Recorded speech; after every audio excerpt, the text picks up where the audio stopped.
ফের যান দুর্ঘটনা। একটি বেপরোয়া এসকর্ট গাড়ির ধাক্কায় গুরুতর আহত 2। ঘটনা শুক্রবার দুপুরে লেম্বুছড়া স্কুল সংলগ্ন এলাকায়। সূত্রের খবর, এদিন দুপুরে এসকর্ট গাড়িটি বেপরোয়া গতিতে লেম্বুছড়া স্কুলের কাছে এসে TR01 AC 9301 নম্বরের একটি বাইককে সজোরে ধাক্কা দেয়। এতে গুরুতর আহত হয় বাইক চালক ও আরোহী।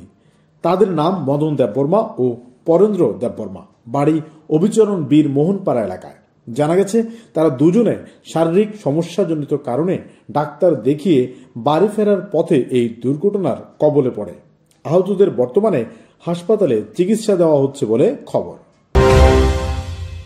বাইক ফাইটংমানে খরং बर इंडिकेटर रि थाङो यांग साइड थांनाय माने पुलिस गाड़ी बैठासे मालिया वाचन फुटायो उरिखा एपरे बरनो जों बर खाना नाखा एपरे जों फाइ कास पाइके जों पुलिस गाड़ी ना।